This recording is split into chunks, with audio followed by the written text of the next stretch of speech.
Filipenses capítulo 2, para darmos continuidade ao nosso estudo. E, mais uma vez, vamos ler desde os versículos 12 a 18. Nunca mais saímos daqui dos versículos 12 a 18, até daqui a um bocado já sabes isto de cor. Quase. Mas vale a pena. E vale a pena quando pensamos naquilo que até já pensamos antes do estudo começar. 12 a 18, vamos ler e o Tiago vai ler. Diz assim a palavra do Senhor: de sorte que, meus amados, assim como sempre obedecestes, não só na minha presença, mas muito mais agora na minha ausência, assim também operai a vossa salvação com temor e tremor. Porque Deus é o que opera em vós, tanto o querer como o efetuar, segundo a sua boa vontade. Fazei todas as coisas sem murmurações nem contendas, para que sejais irrepreensíveis e sinceros, filhos de Deus inculpáveis, no meio de uma geração corrompida e perversa, entre a qual resplandeceis como astros no mundo, retendo a palavra da vida, para que, no dia de Cristo, possa gloriar-me de não ter corrido nem trabalhado em vão. E, ainda que seja oferecido por libação sobre o sacrifício e serviço da vossa fé, folgue-me e regozijo com todos vós. E vós também, regozijai-vos e alegrai-vos comigo, por isto mesmo. Graças a Deus. Irmãos, nós estamos ainda no versículo 16 e, portanto, nós vamos considerar o versículo 16 ainda. E ainda iremos considerar, se Deus quiser, para a semana. Porque ainda não é hoje que vamos ver livros do versículo 16. Penso eu. Bem, no versículo 16, e passo a ler, lemos assim: retendo a palavra da vida, e nós já falamos bastante sobre esta primeira parte, retendo a palavra da vida, a importância de segurar, de reter, de não abrir mão desta palavra fantástica, não vou repetir, para que no dia de Cristo possa gloriar-me de não ter corrido nem trabalhado em vão. E deixar-me já assim, de repente, dizer o seguinte: há muitos que abriram mão da palavra da vida. Há muitos para quem a palavra deixou de ter a importância que já teve nos nossos antepassados. Há muitos que não a retêm, deixaram de a reter. Esses que dão mais tempo à música e àquilo que eles chamam de louvor, e depois residualmente dão uns minutozinhos à palavra de Deus, onde perceber um dia, quando chegar o dia de Cristo, que eles não se vão poder gloriar, mas vão se envergonhar e chorar por terem corrido, porque correram, por terem trabalhado, porque trabalharam, mas tudo em vão. É importante que tenhamos a noção de que, aliás, eu ainda há dias falei na questão do louvor e da adoração, e há muita gente que não sabe o que é louvar nem adorar. E eu citei aquilo que o próprio Senhor Jesus Cristo disse, que ao eles desprezarem as Escrituras não o glorificavam, não o louvavam, não o adoravam. E é importante nós termos a noção de que as Escrituras são a base de tudo. Ninguém é salvo sem ser pela palavra. Os crentes efésios estavam em Cristo depois que ouviram a palavra. Ouviram a palavra da verdade, o evangelho da vossa salvação. E tendo nele crido, foram selados com o Espírito Santo da promessa. E a palavra é a base onde toda a vida cristã se senta. Nós precisamos da palavra para ser salvos e precisamos da palavra para crescermos e nos fortalecermos. Porque sem a palavra não vamos a lado nenhum. E há muito exercício cristão, assim chamado, e digo cristão entre aspas, há muita corrida, há muita correria, há muito trabalho, há muito labor, há muito esforço, há muito investimento, até de dinheiro e de vidas, em vão. É em vão. Nós temos que ter a noção de que se o nosso esforço e empenho, dedicação, não for orientado pela palavra, é em vão. No dia de Cristo, as pessoas vão perceber que não vão ter motivos para se gloriar, para se alegrar em grande medida por aquilo que fizeram. Porque o que fizeram foi zero. apesar de terem feito, não valeu nada. Não teve importância. E porque não seguraram, não reteram a palavra da vida. Isto podia ser, eu podia aqui ficar horas a falar acerca disto. Mas eu neste momento, a minha preocupação neste momento é pensar na expressão o dia de Cristo.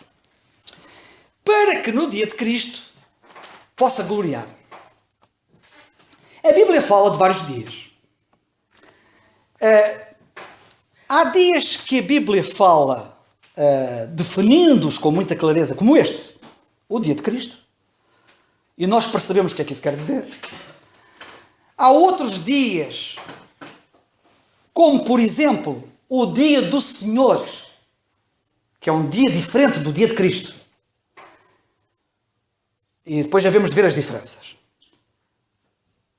Acerca do qual a Bíblia também fala com muita especificidade e com muita clareza. Existe ainda um outro dia que é diferente destes dois dias, que é o dia de Deus, e que a Bíblia também fala acerca dele, e que é diferente. E a Bíblia também fala de dias que, não sendo,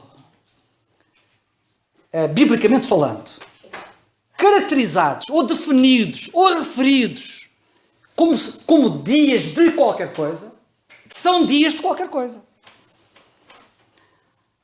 Por exemplo, o dia do Senhor.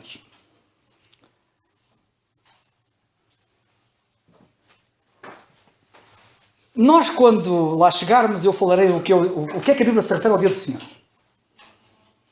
O dia do Senhor, como a Bíblia refere, é algo que vai acontecer no futuro. Assim como ao dia de Cristo. Primeiro o dia de Cristo, depois o dia do Senhor, depois o dia de Deus.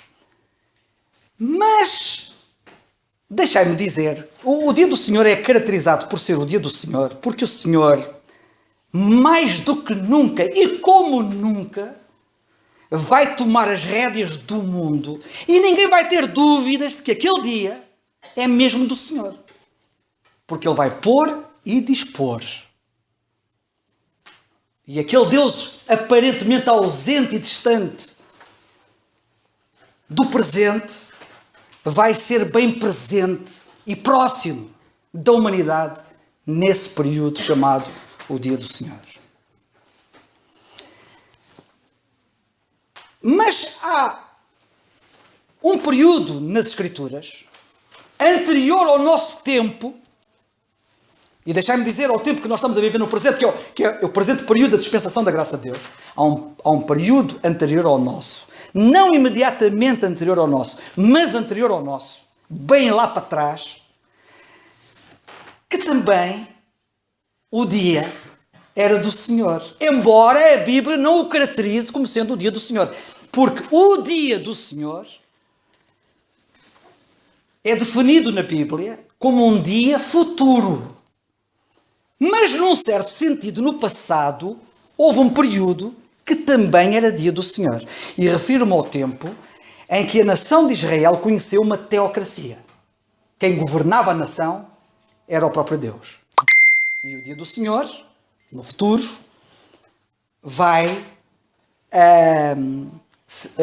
esse período é um período em que o Senhor vai governar.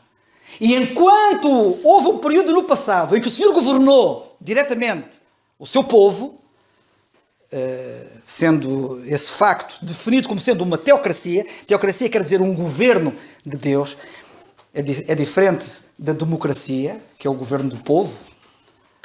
A teocracia é o governo de Deus. E Deus já governou diretamente, através dos seus profetas, dos seus juízes, governou diretamente o seu povo. Mas sabem de uma coisa? Apesar de não ser definido esse tempo como o dia do Senhor, aquele dia era do Senhor.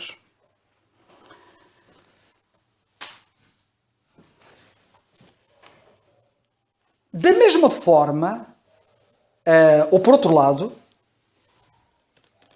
há pessoas que atribuem a expressão... Portanto, veja, a ver se me percebem o que eu estava a dizer. Ao dia do Senhor propriamente dito, há na Bíblia, aquilo a que nós podemos dizer que o dia que aconteceu no passado também era do Senhor, embora não sendo o dia do Senhor propriamente dito. E depois existem situações em que as pessoas chamam a essas situações dia do Senhor, que não é mesmo dia do Senhor. Nós precisamos mesmo estudar a Bíblia, que é para não dizer disparates. E nós ouvimos muitos disparates serem ditos por muita gente que pega na Bíblia e fala da Bíblia. A que é que eu me refiro concretamente? O domingo. Quantos é que não há que chamam ao domingo o dia do Senhor? Erradamente. Eu não vou falar agora acerca disso, mas lá para a frente, não hoje, para a semana, se Deus quiser, provavelmente, eu vou falar sobre esse disparate enorme de chamar ao domingo o dia do Senhor. Como se o domingo, como se a segunda-feira ou a quarta-feira, que é o dia 2, não fosse tão do Senhor quanto o domingo, nesse sentido. E vamos ver que a passagem que utilizam para dizer que o domingo é o dia do Senhor não tem nada a ver com o domingo. E já agora deixai-me dizer que isto é uma coisa muito importante, e é uma coisa muito importante porque nós estamos a viver uma época, e particularmente aqui no nosso país, em que muito chamado evangélico está a ser engolido pelos adventistas do sétimo dia. Porque alguns, eles têm uma rádio com uma grande projeção e presença na internet, e muitos, infelizmente, chamados evangélicos estão a ir para lá como se não houvesse diferença nenhuma, como se fosse tudo... E sabem que eles defendem o sábado. E atacam erradamente, porque estão a atacar o vazio. Estão a atacar o vazio. Não há coisa pior do que um soldado, e eu sou militar, estar a atacar o vazio. Faz sentido um indivíduo atacar quando tem um objetivo claro, definido. Agora um indivíduo estar a dar tiros para o ar, atacar um alvo não existente, é o que eles fazem. Porque quando eles tentam defender o dia de sábado, atacando o chamado dia do Senhor dos chamados cristãos, que é o domingo, estão a dar tiros no ar. Mas isso falaremos depois, eu não quero agora falar acerca disso. O que eu quero neste momento apenas dizer é que, ao estudarmos a Bíblia, nós temos de ter cuidado e perceber o significado das expressões, não atribuir a determinadas situações expressões sem sentido, como é o caso de atribuir ao domingo a expressão dia do Senhor. Perceber que há situações na Bíblia que, não estando definidas como sendo qualquer coisa, são qualquer coisa. Ou seja, há definições que estão claramente estabelecidas, temos de perceber o seu significado claro, não atribuirmos essas expressões a algo que não tem nada a ver com isso. E, por outro lado, perceber que, não havendo situações que estão claramente definidas como sendo como um rótulo, como é o caso do dia do Senhor que eu me referi ao passado, contudo, podemos ver ali o dia do Senhor na teocracia que existia no passado. Bem, vamos então agora aqui ao seguinte. Falei-vos do dia de Cristo que está nesta passagem, depois falaremos acerca disso. A Bíblia fala do dia do Senhor, a Bíblia fala do dia de Deus. E a Bíblia, e agora vem na sequência do que eu estava a dizer, fala no dia do homem. Só que lá está. A expressão dia do homem não existe na Bíblia. E deixai-me dizer que neste momento nós estamos a viver no período que é o dia do homem. O dia de Cristo vai ser a seguir a este dia do homem, o dia do Senhor vai ser a seguir ao dia de Cristo, e o dia de Deus vai ser a seguir ao dia do Senhor. Eu acho que disse bem, não é? Dia do homem, agora, dia de Cristo, dia do Senhor, dia de Deus. A expressão dia do homem, ao contrário da expressão dia de Cristo, não existe na Bíblia. Na Bíblia existe dia de Cristo, escrito claramente, letra de forma, como nesta passagem. Existe dia do Senhor, existe dia de Deus. Não existe dia do homem. Mas não tenham dúvidas que o dia do homem está lá na Bíblia, mesmo que não tenha a expressão. É como a palavra Trindade. Não está na Bíblia. mas que ela existe, existe. A verdade da Trindade. Isto está claramente nas Escrituras. E podia citar muitos mais exemplos ao longo desta linha. Mas pensemos agora no Dia do Homem. E hoje quero-vos falar acerca do Dia do Homem. Para vocês perceberem o que é o Dia do Homem. Bem, eu começaria por pedir-vos para vocês lerem no Evangelho de Lucas, capítulo 21 e versículo 24. Vamos a ver se o Senhor me dá a graça para eu poder explicar isto. Isto para mim está muito claro na minha cabeça. A minha dificuldade é ver se consigo tornar claro aos vossos olhos. Lucas capítulo 21, versículo 24, são palavras do Senhor Jesus Cristo proferidas no seu sermão profético, ou segundo sermão do monte, ou da montanha, como lhe queiram chamar. Aquele sermão que ele falou das últimas coisas, que ele falou do que está para acontecer, o que estaria para acontecer no futuro. E quando ele estava a dar o seu discurso, a dada altura, ele diz assim, no versículo 24, 23. Mas ai das grávidas e das que criarem naqueles dias, porque haverá grande aperto na terra e ira sobre este povo. Está a falar do futuro. E cairão ao fim da espada e para todas as nações serão levados cativos. E Jerusalém será pisada pelos gentios até que os tempos dos gentios se completem. Notem a expressão tempos dos gentios.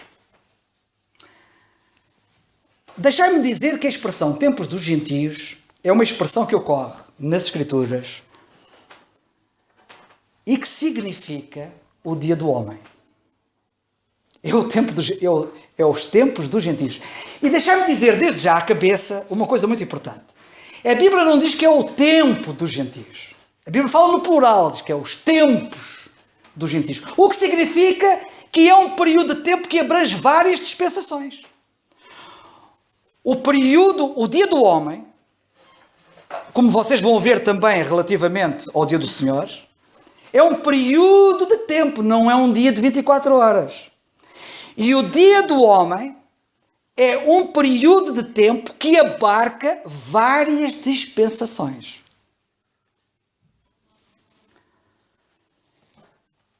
Eu gostava que vocês reparassem no seguinte.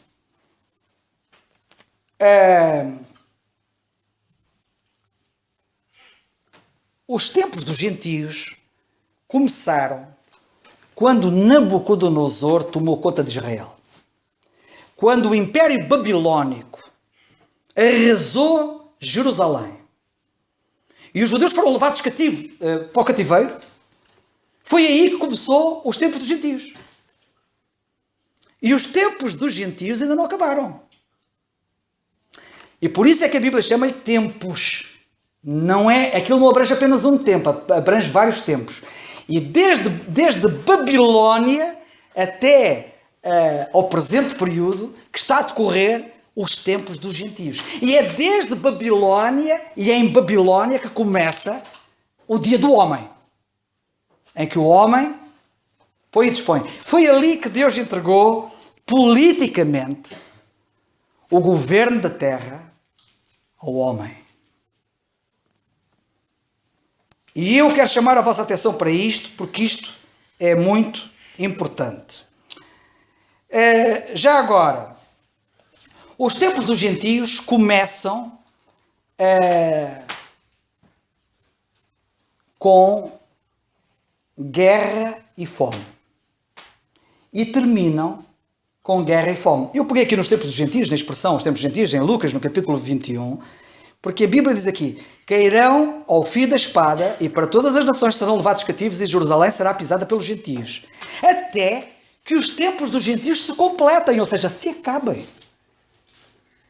Os tempos dos gentios terminam, como nós podemos ver, com guerra e fome. Eu vou apenas ler a passagem paralela que tem a ver com este período.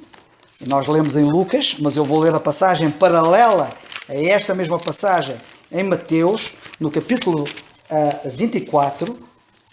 E em Mateus, no capítulo 24, a passagem paralela a esta, para vocês poderem perceber este sermão profético, ou o segundo sermão da montanha, proferido pelo Senhor, está disperso nos Evangelhos.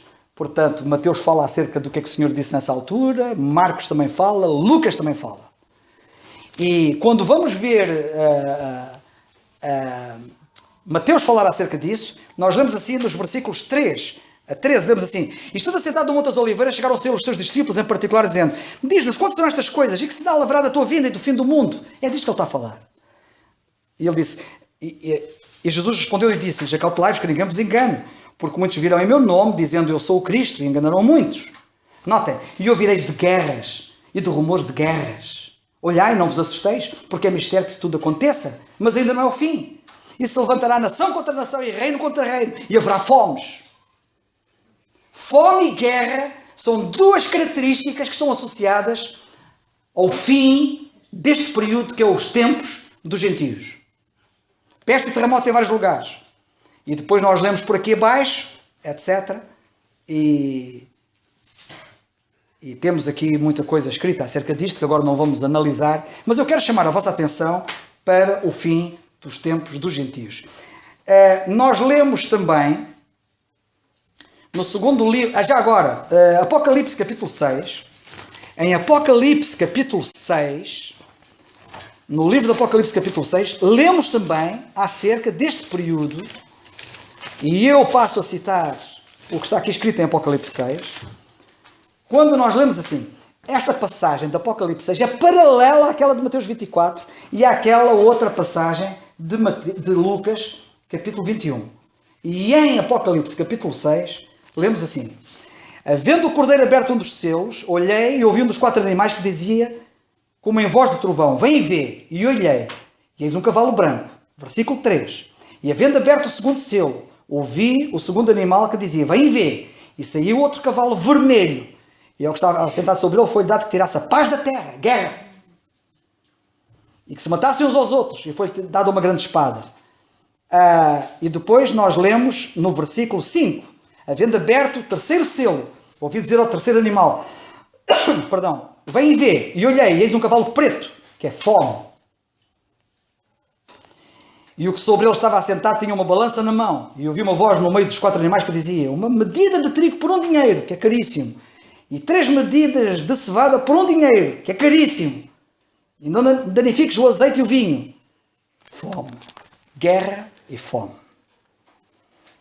Vamos ver como é que começaram os tempos dos gentios em Jeremias, capítulo 52. Livro do profeta Jeremias, no capítulo 52, temos aqui o início dos tempos dos gentios. Como eu vos disse, os tempos dos gentios, ou o dia do homem, começam com Nabucodonosor. E no capítulo 52 nós lemos assim, nos versículos 6 e 7, referindo-se à tomada e à destruição de Jerusalém no tempo de Nabucodonosor. Aconteceu isto que está aqui registado nos versículos 6 e 7. No mês quarto, aos 9 do mês, quando a fome prevalecia na cidade e o povo da terra não tinha pão, foi aberta uma brecha na cidade e todos os homens de guerra fugiram e saíram de noite pelo caminho da porta, entre os 2 muros que estavam junto do jardim do rei, porque os caldeus estavam contra a cidade ao redor e foram pelo caminho da campina. Guerra e fome. No segundo livro dos reis, que também tem a ver, é passagem paralela a esta de Jeremias, no segundo livro dos reis, no capítulo 25, segundo livro dos reis, capítulo 25, nós lemos assim, nos versículos 3 a 4. Aos 9 do quarto mês, quando a cidade se via apertada de fome, nem havia pão para o povo da terra, então foi feita brecha na cidade. E todos os homens de guerra fugiram de noite pelo caminho da porta, entre os 2 muros que estavam junto ao jardim do rei, porque os caldeus, que são os babilónicos, estavam contra a cidade em redor, e o rei se foi pelo caminho da campina. Bem, prezados irmãos, por que é que os tempos dos gentios são o dia do homem? Em primeiro lugar, porque foi com Nabucodonosor que Deus entregou a soberania da terra ao homem. aos gentios, não aos judeus. E quero chamar a vossa atenção para o facto de que os judeus perderam esse privilégio nessa altura, e a partir dali o governo da terra ficou entregue aos homens. O governo da terra passou a ser entregue aos gentios. E deixar-me dizer uma coisa muito importante, a ver se eu consigo dizer isto de uma forma que vocês possam perceber bem. Portanto, por um lado, porque o governo é entregue aos gentios, ao homem, eu digo ao homem, gentios homem, em contraste com Israel, o Senhor. Lembram-se de eu ter falado no dia do Senhor? E eu agora quero chamar a vossa atenção para o facto, não somente por causa disso, mas porque Nabucodonosor, que vai dar início a este período dos tempos dos gentios, tem uma visão de uma estátua, que é um homem. E essa estátua, que é um homem, caracteriza todo o período que vai desde ele até ao dia do Senhor, que é o dia do homem, que é os tempos dos gentios. Essa estátua, que nós agora não vamos ler acerca dela, mas que está bem retratada e descrita e explicada no livro de Daniel, essa grande estátua, com pés de barro, lembram-se dessa estátua que tem pés de barro? Essa estátua que vai cair, representa o homem, o dia do homem, e representa simultaneamente os tempos dos gentios, representa o Império Babilónico, representa o Império Grego, representa o Império Medo-Persa e representa o Império Romano. Este período que é chamado o Dia do Homem. Sabem que, isto é difícil de eu explicar, sabem, mas isto é muito difícil, mas eu vou tentar. Tanto disparate se diz hoje no tempo em que nós corremos. Tanta gente que diz, estão a cumprir-se as profecias, olhem o que está a acontecer em Israel, e não sei o quê. Queridos irmãos, primeiro, não há sinais nenhuns a acontecer neste momento. A Bíblia é clara dizendo que os judeus pedem sinal, os gentios não.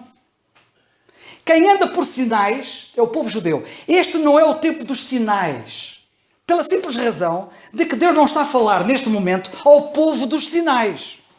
Está a falar aos gentios.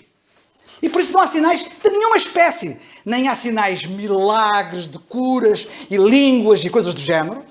Ainda que alguns queiram ressuscitar e depois fica caricato aquilo que eles tentam fazer, porque não é real, porque não é verdade.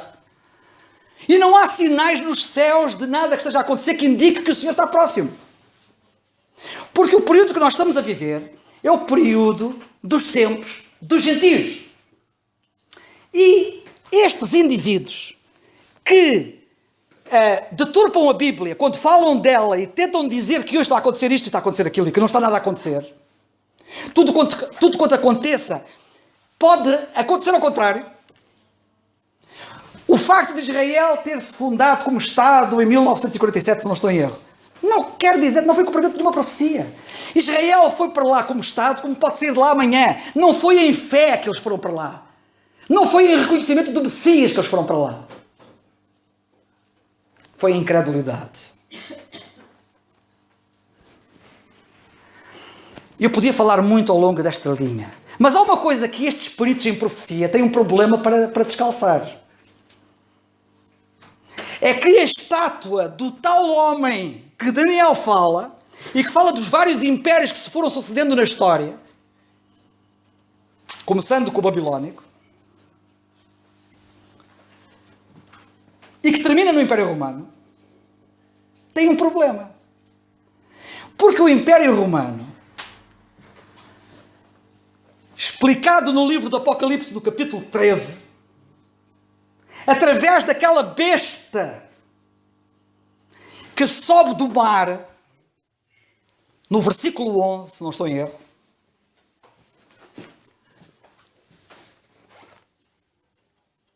essa besta que João, quando o viu, ficou muito admirado. Porque era passado. E já não é, no tempo em que ele estava a dizer aquilo, no presente. Mas será ou virá no futuro.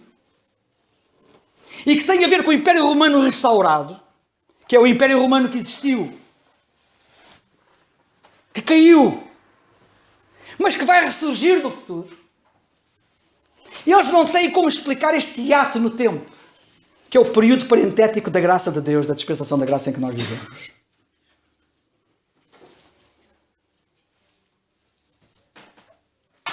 Deus tinha dito à nação de Israel, e eu quero que vocês vejam o seguinte. Temos isso em Deuteronômio no capítulo 28. Isto é difícil de explicar, mas eu vou conseguir explicar alguma coisa para vocês perceberem alguma coisa. Deuteronômio no capítulo 28, Deus tinha dito no tempo de Moisés uma coisa muito clara acerca de Israel. Disse ele assim no capítulo 28, versículos 13, 15 e 44. Versículo 13 de Deuteronômio 28. E o Senhor te porá por cabeça e não por cauda. Notem que o Senhor tinha dito a Israel: eu vou-te pôr por cabeça das nações, notem bem, e não por cauda. Israel, neste momento, é a cauda das nações. Israel não é a cabeça das nações. É cauda. Israel foi lá formou lá o tal Estado, como amanhã pode sair de lá. Como eu disse, foi incredulidade. Israel continua a ser a cauda, não deixou de ser a cauda. E Deus disse: o Senhor te porá por cabeça e não por cauda, e só estarás em cima e não debaixo, quando obedeceres aos mandamentos do Senhor teu Deus, que eu te ordeno para os guardar e fazer. Mas eles não obedeceram. E por isso deixaram de ser a cabeça. E o versículo 15 diz assim: será, porém, que se não deres ouvidos à voz do Senhor teu Deus, para não cuidares em fazer todos os seus mandamentos e os seus estatutos que eu te ordeno, então sobre ti virão todas estas maldições e te alcançarão. E o versículo 44 diz o seguinte: ele te emprestará a ti, porém tu não lhe emprestarás a ele, e ele será por cabeça, e tu lhe serás por cauda.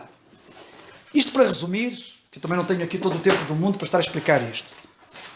Deus disse que se eles obedecessem, seriam a cabeça das nações. Se eles desobedecessem, seriam a cauda das nações. E eles, neste momento, são a cauda das nações. E serão até que venha o dia do Senhor. E nós estamos nos tempos dos gentios. Bem, continuando. Eu queria chamar a vossa atenção para isto. E queria também chamar a vossa atenção para o seguinte: quando o próprio Senhor Jesus Cristo esteve aqui na terra, ele disse para eles pagarem a César o que era de César. Eram os templos dos gentios. Eram eles que eram a cabeça, eles a cauda. E tinham que pagar a César. Nada tinha mudado.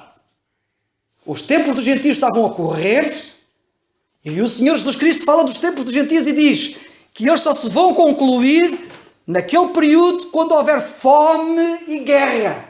Está anunciado no sermão profético. E que é futuro. Resumidamente será na grande tribulação. Ora bem, para vocês terem uma ideia, esta tomada de Jerusalém pelos babilónios aconteceu mais ou menos no ano 586, se não estou em erro. Antes de Cristo. 586 antes de Cristo. Em Romanos, no capítulo 11, tomem agora atenção a isto. Vamos complicar um bocado mais a situação. Complicar, entre aspas. Vamos explicar melhor. Romanos capítulo 11 e no versículo 25, o apóstolo Paulo fala aqui de uma coisa curiosa, que ele diz assim. Capítulo 11 e versículo 25.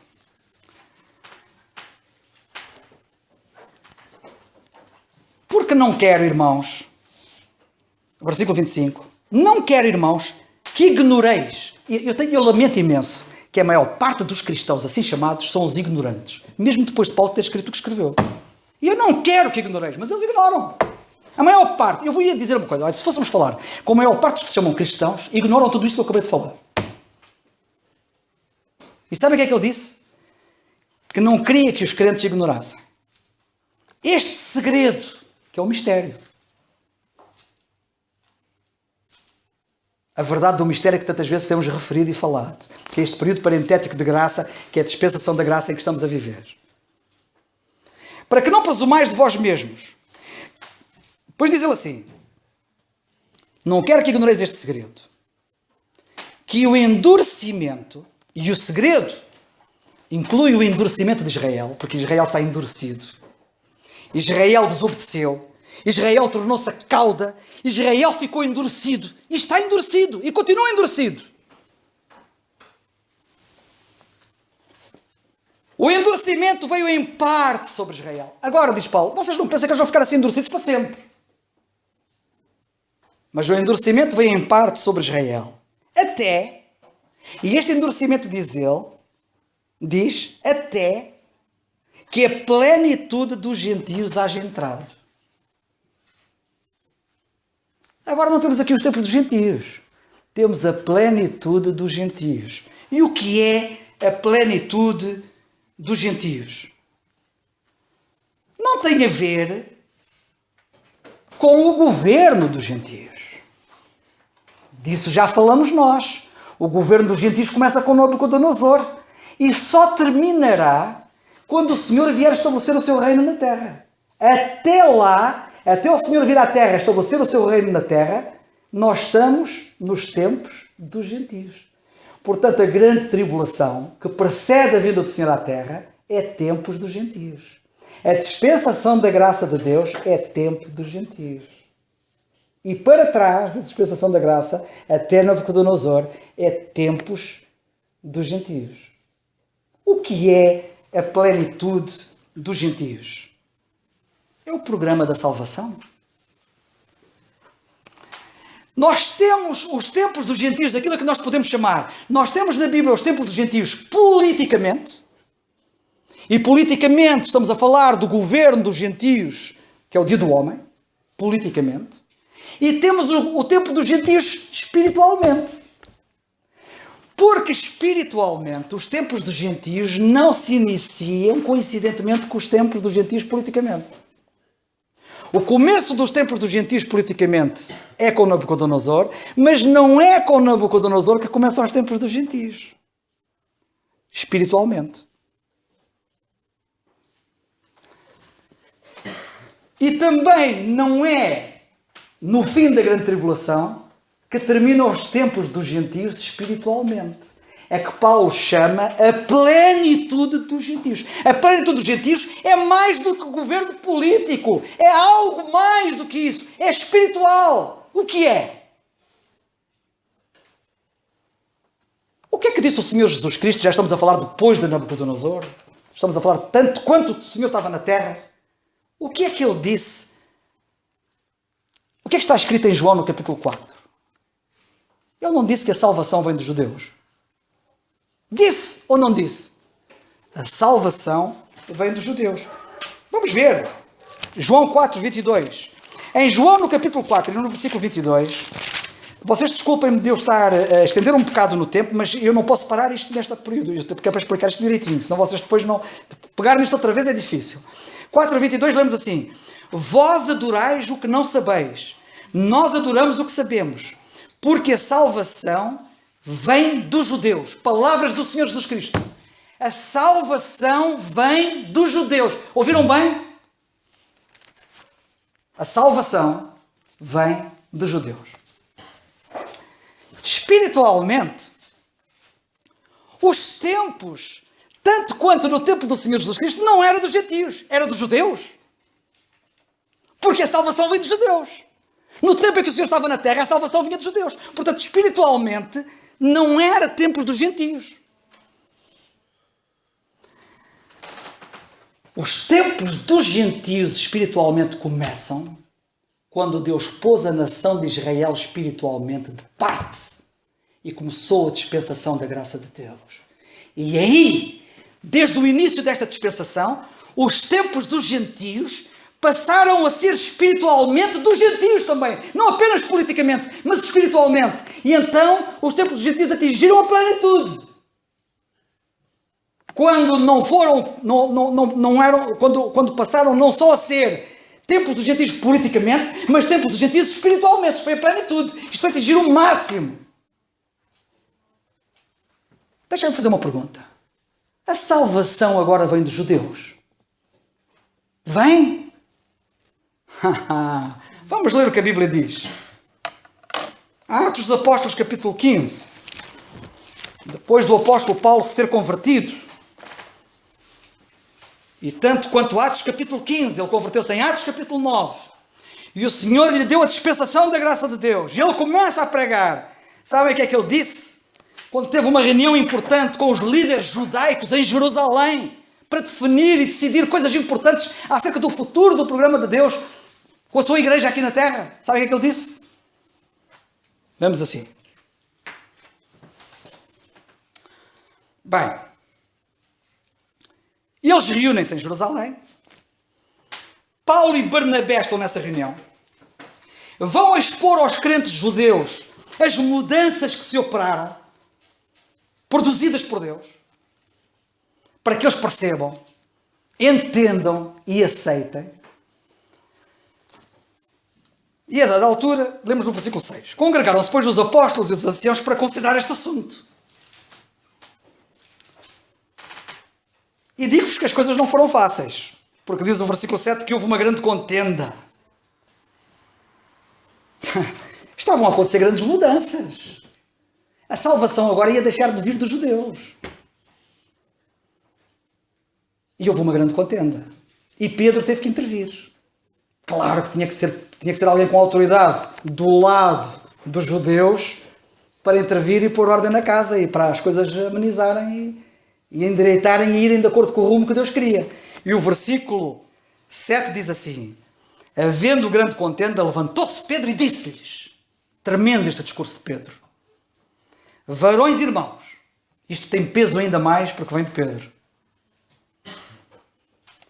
Bem sabeis que já há muito tempo Deus me elegeu dentre vós para que os gentios ouvissem da minha boca a palavra do Evangelho e cresçam. Isto aconteceu na experiência que ele teve com Cornélio, acerca da qual não vou falar e que tanta asneira se diz acerca disso.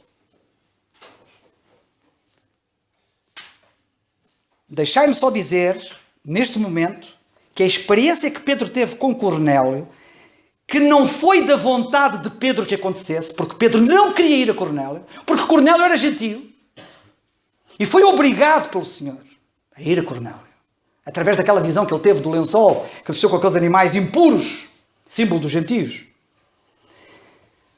E Pedro, quando foi chamado à pedra sobre essa experiência diante dos seus irmãos, ele teve que lhes dizer, quem era eu para poder resistir? Foi Deus que me obrigou.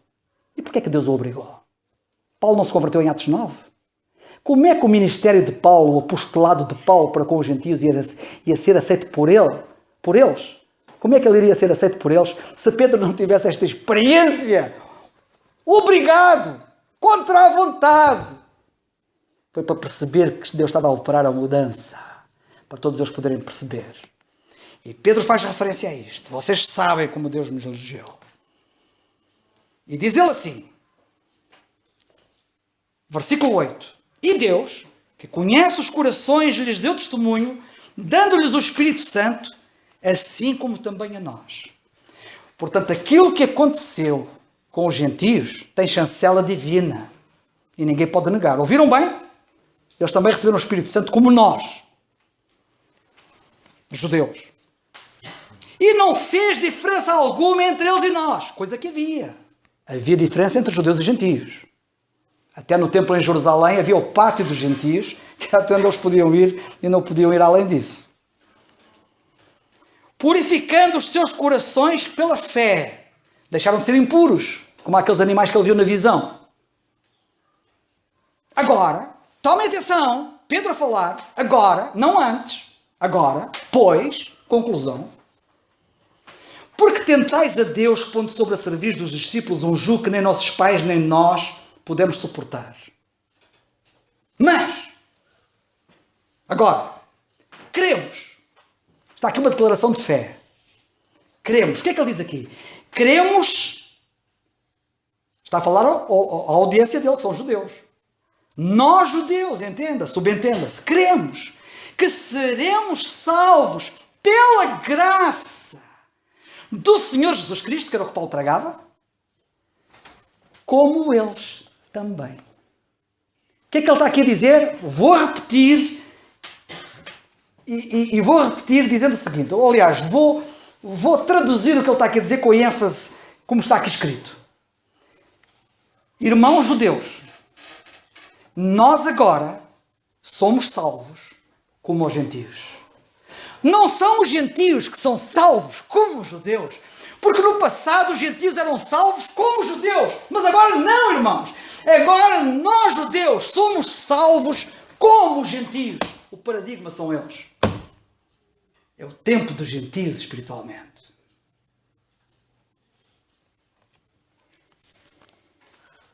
Perceberam? Ou querem que eu explique outra vez? A salvação agora não vem dos judeus. A salvação, mulher samaritana com quem ele estava a falar, que não era judia, mulher samaritana. Sabes de uma coisa, mulher? A salvação vem dos judeus, disse o Senhor. Se qualquer gentio quisesse ser salvo, como o eunuco que Filipe encontrou, que vinha de Jerusalém, tinham que ser salvos, que a salvação vinha dos judeus. Mas agora a salvação não vem dos judeus, diz Pedro. Nós agora, judeus, somos salvos como eles. Não são eles que são salvos como nós. Isso era no passado. Mas agora somos nós que somos salvos como eles. E isto faz uma grande diferença. Portanto, a plenitude dos gentios tem a ver não com o governo, mas com o programa da salvação. Bem,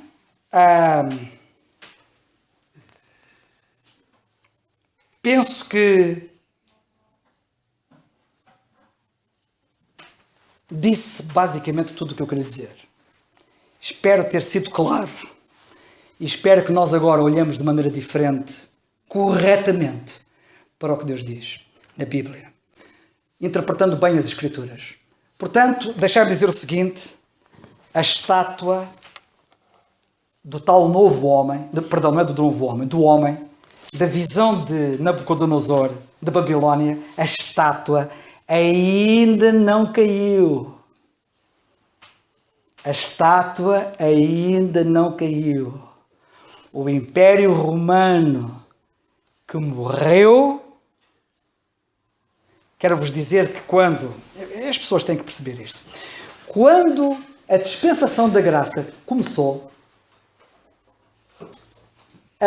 eram os últimos dias. Aliás, o apóstolo Pedro, uns dias antes, naquela pregação em Pentecostes, ele disse: isto foi o que foi dito pelo profeta Joel. Que nos últimos dias, diz Deus, derramarei o meu Espírito sobre toda a carne. O que estava a acontecer em Pentecostes eram os últimos dias. Era o cumprimento da profecia de Joel. E a pergunta que eu faço é: então eram os últimos dias e passaram-se 2000 anos? Pois é, queridos irmãos. O relógio profético parou quando eles rejeitaram o seu Messias. E quando Deus interrompeu o programa com eles e o relógio profético parou, Deus levantou Saulo de Tarso, o apóstolo Paulo, o novo apóstolo, para uma nova dispensação, que é aquela que nós estamos a viver. Quais eram as condições que haviam quando o programa parou? Quando o relógio profético parou? Quando Paulo foi levantado? Quais eram as condições dos últimos dias? Quais eram as condições? Império Romano? Já havia o potencial anticristo, que era Herodes, que falou como Deus e caiu morto fulminado. Mas o programa foi suspenso. Quando a igreja for arrebatada, quando a dispensação da graça terminar, quando a plenitude dos gentios houver entrado, como lemos em Romanos, capítulo 11, que nós lemos há pouco, quando a plenitude dos gentios, não é os tempos, é a plenitude, ou seja, quando os gentios espiritualmente tiverem a ascendência que têm tido, quando a igreja for arrebatada, deixa de haver plenitude, mas os tempos dos gentios ainda continuam. Quando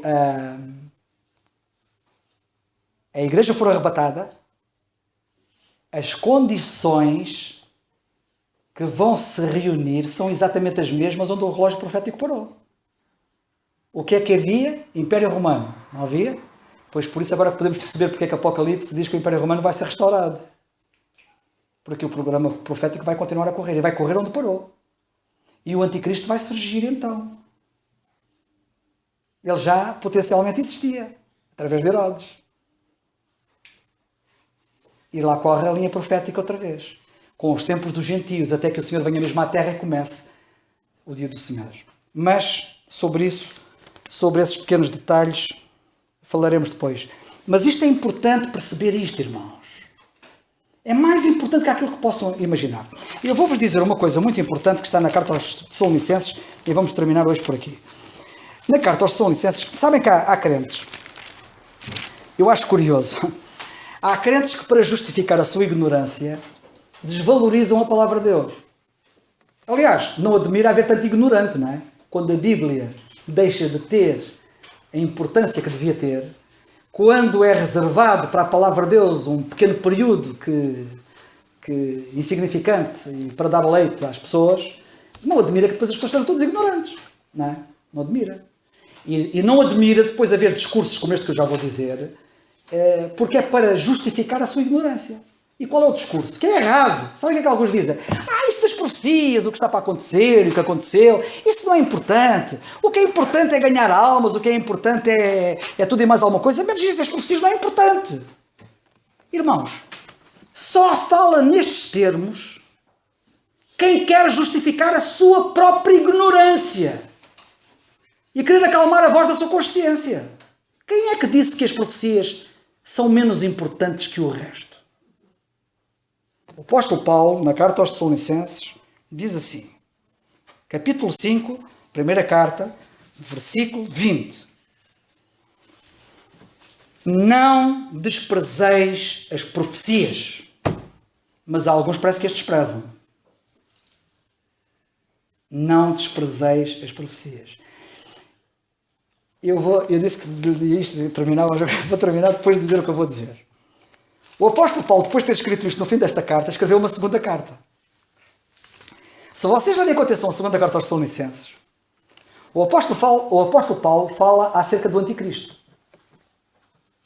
Tem a ver com a linha profética. E sabem de uma coisa curiosa?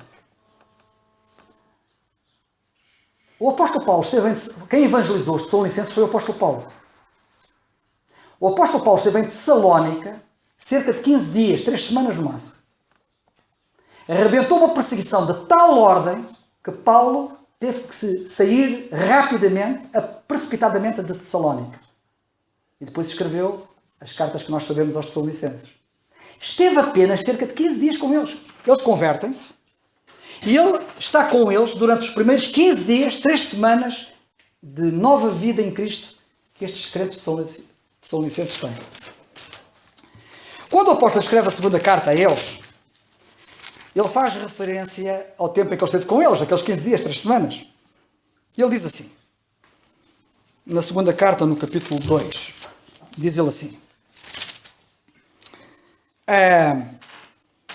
a partir do versículo 1, ele começa a falar das coisas proféticas e fala do anticristo, não vamos agora, e da grande tribulação, não vamos agora aqui falar acerca disso, mas ele chega a uma certa altura, depois de falar do anticristo, diz ele assim, ora bem, vamos lá ver se eu sei onde é que isto está.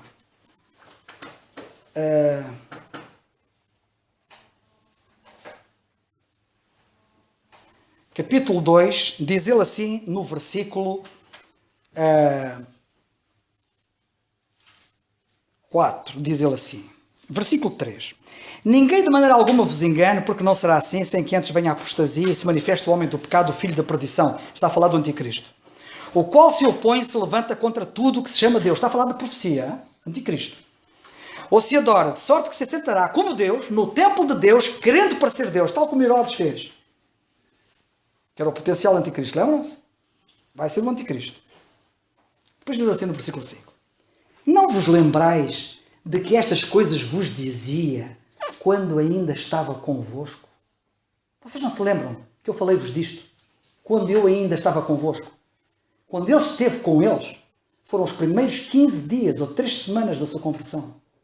Nos primeiros 15 dias ou 3 semanas da sua conversão, Paulo já estava a ensinar coisas proféticas acerca do anticristo. Mas alguns crentes chegam a velhos como crentes e não sabem nada acerca disto. Alguma coisa está mal, alguma coisa vai mal. Que Deus nos abençoe.